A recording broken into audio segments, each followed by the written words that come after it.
If you're in staffing, you've heard the term platform staffing. It's not just a buzzword. If you're listening to what industry associations, tech consultants, and staffing organizations are saying, it's the direction the industry is moving and fast. With tighter margins, candidate drop off, disruptive tech, and rising client demands, staffing as we know it is changing. And the agencies leaning into integrated tech stacks and AI driven platforms are pulling ahead. But what is platform staffing? How do you approach it? And what should you be considering even if you're not ready to make the leap? In today's episode, we break it down with a leader from one of the largest staffing agencies in the US, digging into why tech, data, and process alignment aren't optional anymore and what you need to know to stay competitive. Stick around. Welcome to Staffing Made Simple, a podcast series powered by Simple VMS. Welcome back to Staffing Made Simple, brought to you by Simple VMS, the preferred VMS partner for staffing agencies. This is a podcast for staffing and recruiting pros where you can come for practical insights from industry experts and leave with actionable takeaways. I'm Casey, Senior Sales Executive at Simple VMS, going on 17 years in the staffing industry this month. And with me, as always, my co-host and Senior Vice President at Simple VMS, Rob Geis. What's up, Rob? Hey, Casey, my friend and confidant. Always good to be on here with you, brother. Today's episode is all about something we've all been hearing about lately, platform staffing. Now, we've seen recruitment platforms come and go, and plenty of them flop. So what's different this time, and why is platform staffing suddenly gaining real traction? So let's set the stage. When platform tech first hit staffing years ago, it really missed the mark badly. Unlike Uber, which disrupted an entire industry, bypassing cab companies and delivering a better and faster service that people actually wanted, these early talent platforms didn't work because they ignored what makes staffing different, which is a human touch. They tried to cut recruiters out of the equation without understanding the relationships, market expertise, and service expectations that employers rely on. They treated staffing like a one-size-fits-all gig economy play, overpromised what tech alone could deliver, and completely underestimated what the employers value, outsourcing contingent hiring to a trusted partner. The result? Well, they flopped and bad. And now more than ever, things have changed, and they're changing fast. AI, mobile tech, smarter VMS platforms, and integrated systems built for staffing agencies. They're here, and they're rewriting the playbook. Platform staffing isn't just a buzzword. It's becoming a real differentiator. And let's be honest, probably the future of how staffing agencies will operate. It's not just about adding software. It's about rebuilding your model around automation, experience, and scale. So what does that mean for you? And what if you're not ready to tear everything down and start from scratch? Whether you're just testing the waters or seriously considering a shift to platform staffing model, you'll want to hear this. We've brought in Will Skowyra, Director of Strategic Solutions at Express Employment International. Will literally grew up in the staffing franchise, worked probably just about every seat in the house. Now he spends his days helping franchise owners across North America navigate exactly this. Will's going to break it down, what it really takes to become a platform staffing agency, what works, what doesn't, and how to avoid the traps along the way. If you're feeling fired up to finally streamline your ops and ditch the patchwork tech stack, this is your sign to take action or at least look into platform staffing. It's not coming, it's already here. Will, welcome to the podcast. Hey, thanks, guys. Really looking forward to this, especially just to talk about what the future state of platform staffing looks like and what our industry can do.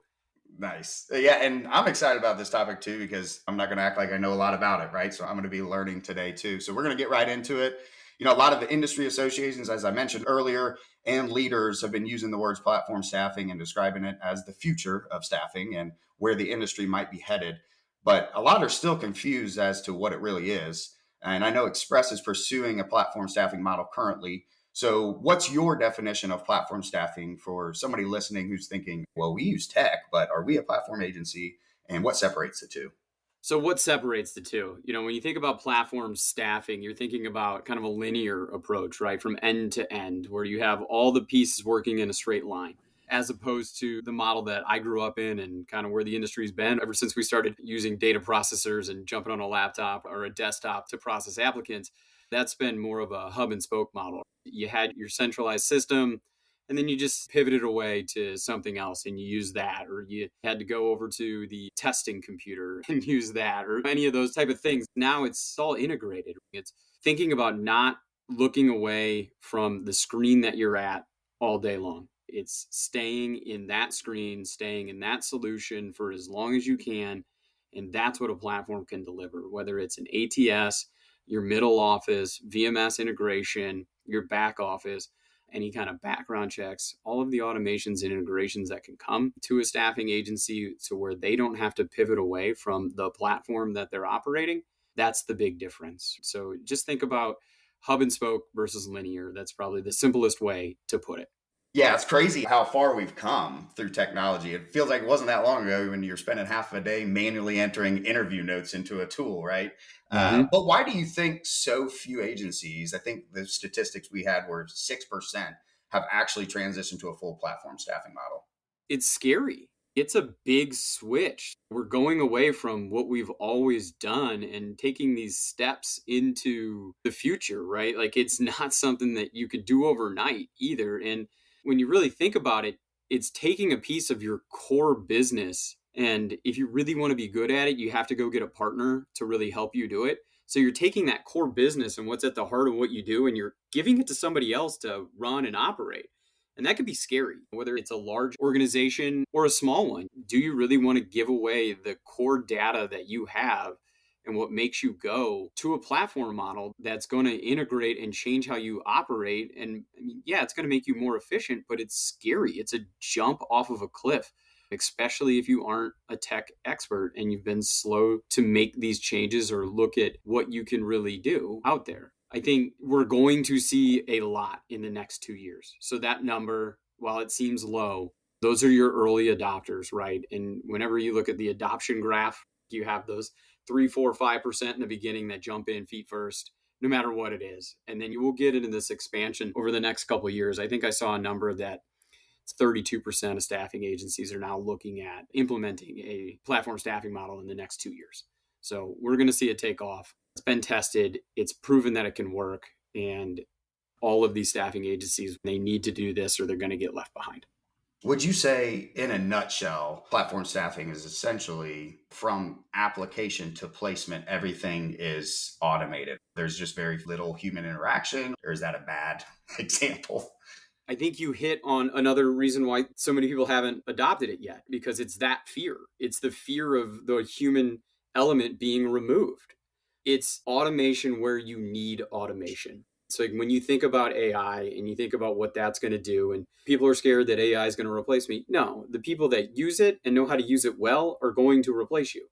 The companies that use platform staffing and use it well, they're going to replace the companies that don't. That's the easiest way to look at this, right? And so it gives the option to both the candidate and the client, which we'll get into later, on what to do and how they want to interact with the staffing providers. You know, if they want to go through an online application that takes 6 minutes from your phone, they can do that. If they want to pick up the phone and they want to go into the office and have a conversation with a recruiter, they can do that too.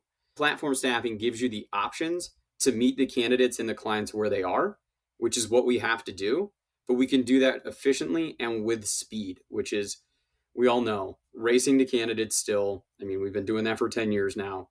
Candidates want to be able to process quickly on your computer. Now you're looking at it on your phone. So people don't want to spend a lot of time doing things, but they want a lot done in the time that they spend doing things. I think another one of the big fears is the relationship piece. I've probably said it multiple times on the podcast, but staffing is the most relationship driven industry that I've ever been a part of. So I personally think you can employ a platform staffing model and still have relationships with your client and use that to benefit you. So I think some of the fear is just the fear of the unknown. But let's break it down. If somebody wants to shift towards a platform model, what are the core components that they need to have in place? So you asked about core components, but I think the first thing that you have to have is the right mindset. You have to have the right people in the organization that are forward thinking, willing to, I like to use the word future proof. This is a way to future proof your business and to ensure that you're going to have the next best thing always in place. I think utilizing a third party to come in and be a platform and not build it yourself is very important, because that takes time and money that you spend building something. You know, it's hard to be both a staffing company and a technology company, right? That's very difficult to do. So if you bring that third party in, They're going to be the ones that are looking at what's out there. When you think about marketplaces and you think about APIs and you think about integrations and how those can work within a platform staffing provider, that takes the burden and the lift off of the organization, the staffing organization, and puts it on an accountability partner, right? And so they can help drive that so that you're staying out in front of your competitors, or at least even with them. So having a partner that you know and trust and getting to that point is super difficult, because you have so many people in the organization that are going to want little things here and there. So it might not be 100% of where you want to be. Maybe it's 80%, but you trust them and you value them as a partner. That's where you want to go. So it's the mindset that you have to think about changing and the willingness to do that. And that's sometimes really hard, because change is hard. And so that's the first, and I think the most important component. And then finding the right partner that you want to move forward with, and then identifying the workflows that you feel can be automated to provide more efficiency within the offices and within each, in our case here at Express, within each franchise office. Those are probably your big three that you want to start with, right? So mindset, partner, and then workflows. Yeah, and I know you mentioned it was scary, and I think Rob mentioned something about change too. And I'm guessing a lot of agencies are a little nervous about the change management side of this. Moving to a setup like this isn't a small adjustment. Any advice for agencies feeling maybe uneasy about making that shift? And for the ones that are getting started, what do you think they should focus on first to keep it manageable?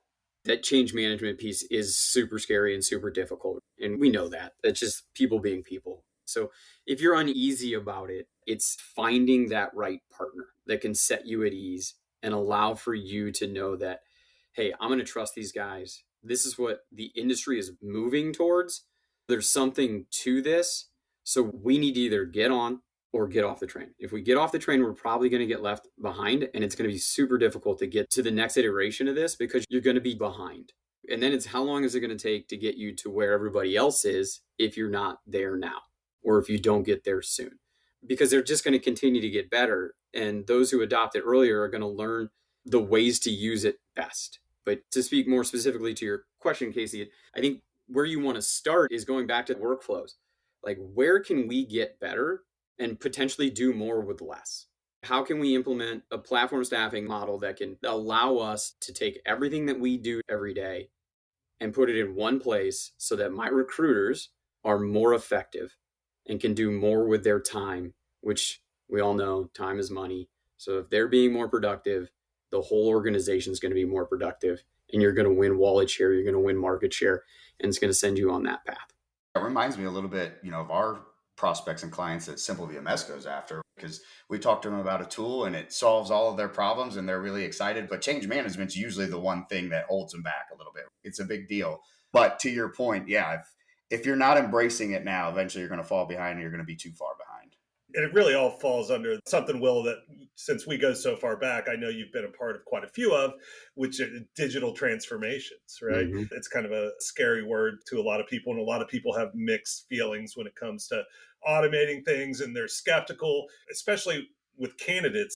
Do you think platform staffing improves or hurts the candidate experience? Well, like I mentioned previously, I think the candidate experience is what the candidate wants it to be when you implement a platform model, right? And that's probably the most important thing you can be. It's not one size fits all. So I think what you're offering in a platform model is the ability to the candidate to choose which path they want to take. If they want to do an application on their phone and they want to do it really fast, fine, good. That's what they want. And that's what this tool can deliver.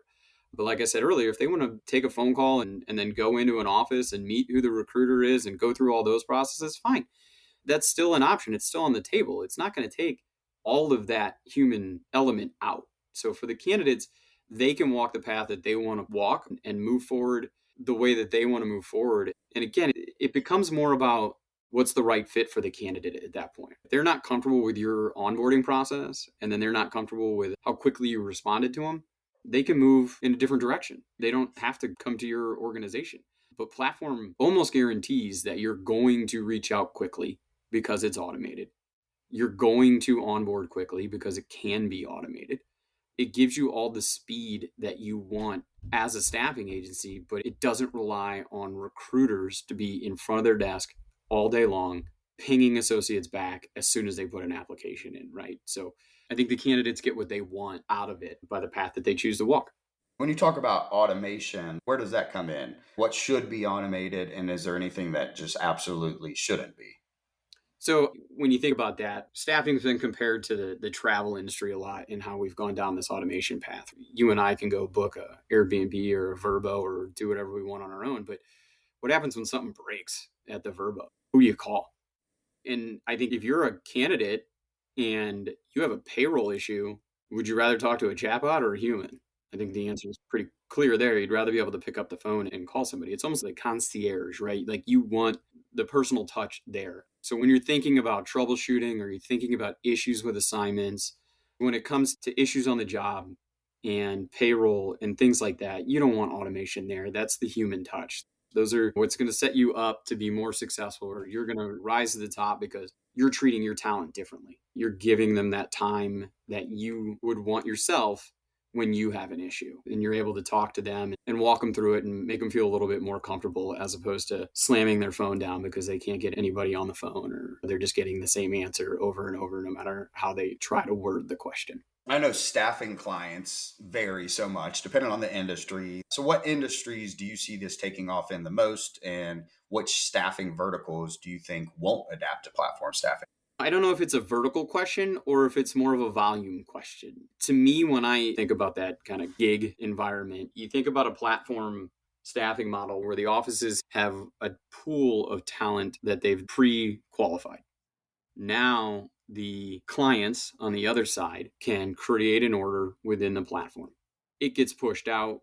It goes to the talent that's been pre-qualified. That talent is able to self-select and start an assignment. That, to me, that can be any industry. And to me, it almost feels like that's high volume. So you think 3PLs, you think logistics, manufacturing to an extent, hospitality. If you're a hotel or a convention center and you need 70 people on Friday, 120 on Saturday, and then 60 on Sunday, you don't care who they are. You just need the numbers, right? And that's kind of where the gig made its inroads. When you think about who's going to utilize it, it can be anybody that wants speed to fill. If they know and trust their staffing provider, and the staffing provider is on a platform that they've built a pool of talent, the clients are going to get access to the talent, and they're going to get it to at the speed they want to get to it at, which I know it sounds like I'm saying cut out the staffing company, but our job is to be able to have qualified talent available to our customers as quickly as we can. And this model does that. It's funny you mentioned pre-qualified candidates and having pools of candidates ready to go. And that's something that we've noticed. And we actually rolled out our newest feature, Simple VMS, a little shameless plug here, but it's a flexible scheduler for those scenarios where people need somebody fast and candidates can go in and just select a shift rather than a week-long assignment. It's just the way it's going and clients love it. And to your point, that's what I always thought was volume. So, okay, I've got 500 temporary employees on a daily basis and has high turnover, churn and burn. I feel like that would be a huge plus for a platform staffing type of model. I agree, but I don't want to say that that's the only path forward for the industry. Sure. This is omni-channel approach that you see out there where it is brick and mortar, and you can still have clients that pick up the phone and want to talk to somebody and work through a job order and ensure that they're comfortable with the person that's going to send talent to them. And I don't want to get, hey, I'm 100% platform staffing going forward. It needs to be part of your toolkit. It's the omni-channel approach that really I'm the biggest fan of. So it's the client doing exactly what we talked about with the candidate, choosing how they want to engage with their staffing partner. Do we want to be able to put our own orders in so that talent can self-select? Because that's the quickest way. And, there's numbers out there that say candidates that self-select are more likely to show up because they've self-selected. And then also, if you're using the platform staffing model the right way, those push notifications can go out. So you're almost guaranteed to have the number that you would like to have there. Almost guaranteed, because we're dealing with people. And then also on the other side, if you value the relationship more than the speed to fill, you can go that path as well. So I think the platform staffing model gives both the candidates and the clients the option of how they want to engage their staffing partners. I'd have to imagine, Will, these are things that you guys talk about being with a big organization like you're with, but the recruiters see hundreds of applicants and candidates can feel just like a number, right? How does platform staffing actually improve the candidate experience for them? So Again, we're meeting the candidate where they are. And so it's going to give them the ability to see more open opportunities as well, because they're not going to be completely reliant upon a recruiter. I think, to borrow from Aviante, I believe it's one to many versus one to one, right? And so if you're an applicant or you're a candidate and you're only talking to a recruiter, and you don't have the ability to see all of the potential openings that your skill sets match to, then you're being filtered. The recruiter can only do so much. There's only so much time. There's only so much brain capacity. And honestly, the recruiter is only going to be thinking about what's most recently come available. Is this person a good fit for that? They're not going to be thinking about the 3 orders that are adjacent to that they may be able to utilize that candidate for, because it's a recency bias, because that's how we all work, right? But if it's a platform model to where they're getting push notifications for jobs that they're qualified for, they're going to get exposure to more positions and more openings and more opportunities than they would if they have to strictly talk to a recruiter on the phone or via email or via text. So to me, if I'm a candidate, that's what I would want. I would want them to skill match me to all of the jobs that I'm qualified to do, not just the ones that are top of mind of the person that I'm talking to. What about becoming too automated, where it feels like a chatbot is managing the whole relationship? How do you avoid that? That's the omni-channel approach, right? That's having that recruiter in place that becomes more of a talent manager than they are a recruiter. Once you get the talent in the door, they're always willing to have the conversation. They're always willing to talk to you. It becomes more about managing and providing the value to the candidates than it is about just simply filling orders. And so chatbots are going to be problem solving, very quick, very dry. If I can just say, hey, what time am I supposed to be there? And it responds 7:30, that's way easier than me picking up my phone, calling somebody, hoping they answer, and then getting back to me real quick. So I think those redundant tasks that you do that can be answered by a chatbot relatively easy, those are great. But as soon as it gets to where there may be vibes or feelings involved, you got to put somebody on the phone. It reminds me, a couple episodes ago, we talked about using chatbots and AI to help you with the busy work, the things that you can have them do to where now you can focus on the revenue generating activities and interviewing folks. And we talk about chatbots, and I'm a huge fan of chatbots. Sometimes I don't want to talk to anybody. I just want to talk to this chatbot. And I actually saw a survey recently that said people actually enjoy talking to bots if they can get what they want quickly, just like me. Why do you think that might be the case? And second, how big of an impact is that long term for agencies to get right? Well, first of all, Casey, you do look like a chatbot guy.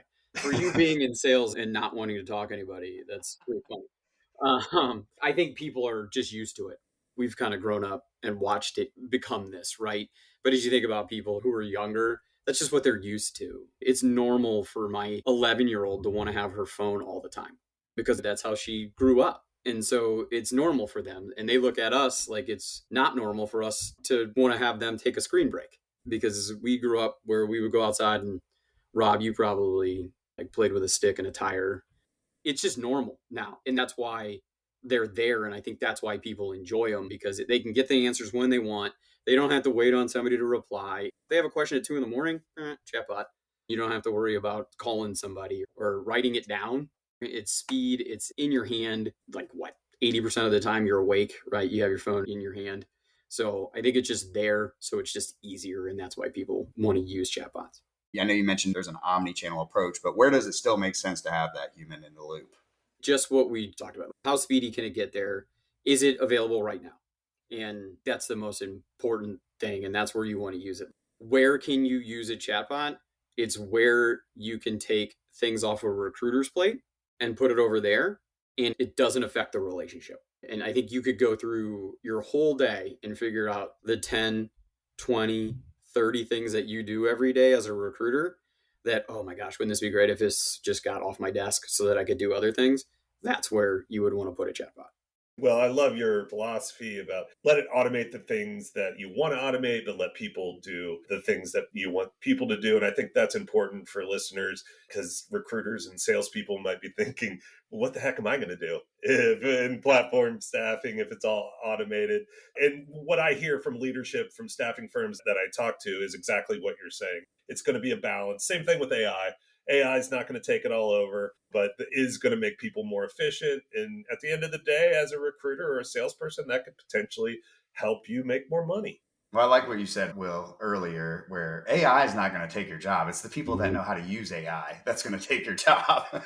And that kind of leads into the next question. In this big digital transformation age that we're in, what do you think are some common mistakes that you could see agencies making when they're trying to jump into platform staffing?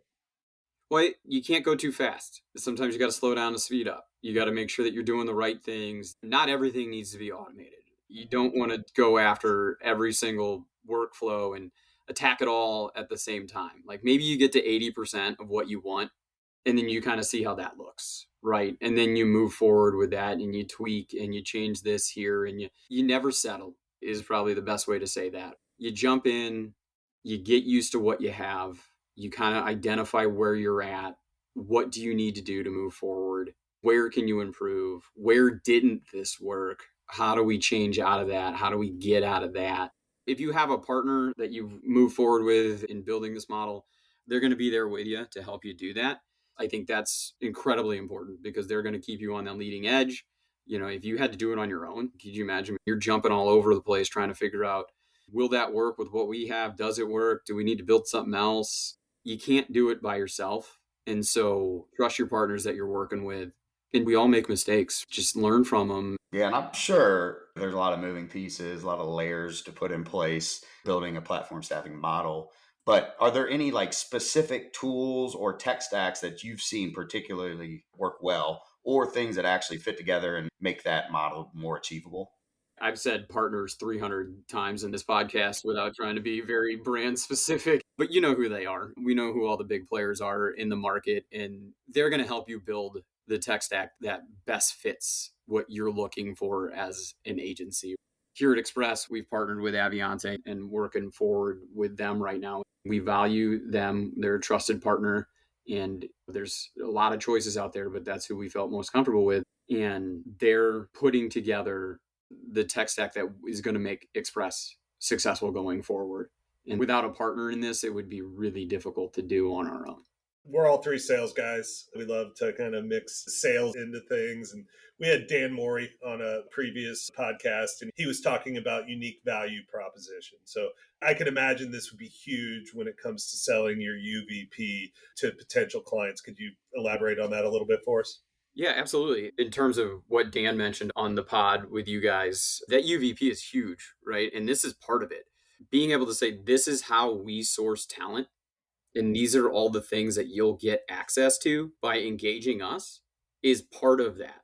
And when you use a platform model, the return on some of the data that you can get is going to be greater as you continue to use a platform staffing model, because you're going to be able to pull data out of the model that's going to give you some insight, if not all the insight that you need to be able to share some of those numbers that Dan was mentioning to actually make it feel very specific and very unique to that end user. And using the platform staffing model is going to give you real-time analytics on what kind of applications are you getting in every day? How long does it take to onboard people? These are the type of roles that we're able to fill at this rate. And some folks can do that with their current ATS, but we're going next level stuff with what's available. And that's going to be something that you can build into your UVP.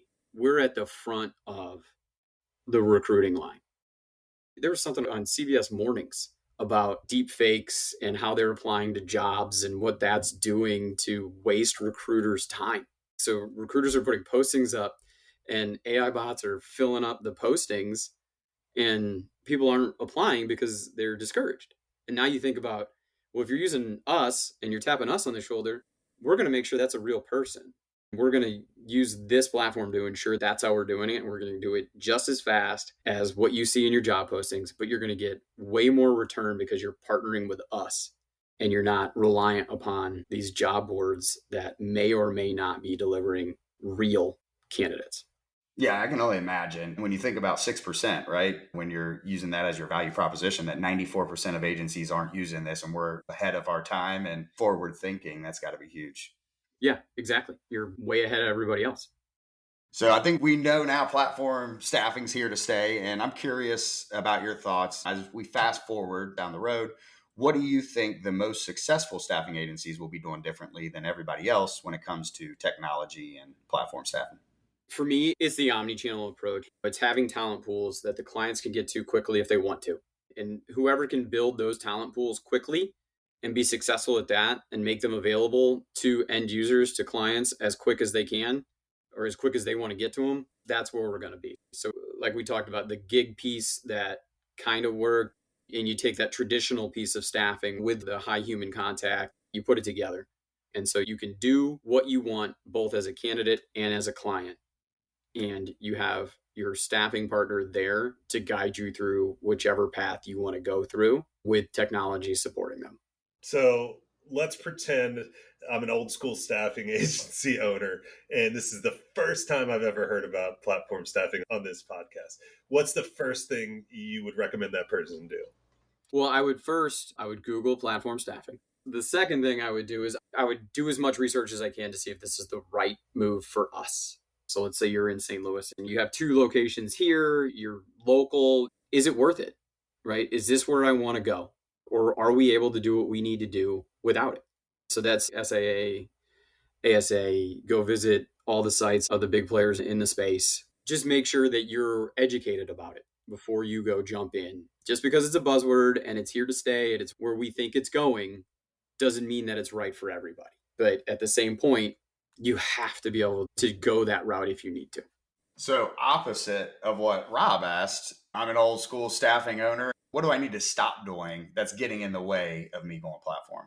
So that feels like they're in a mindset that they don't want to make a change. And that's going to get you stuck. If you've been in staffing and you're old school and you think about where we've come from to where we are now, and the things that you've probably seen in the last 20 years, the ups and downs and what we've had to do to continue to evolve as an industry to be successful, this is the next evolution. And so if you've made all those changes over the years to get to where you are now, don't stop now.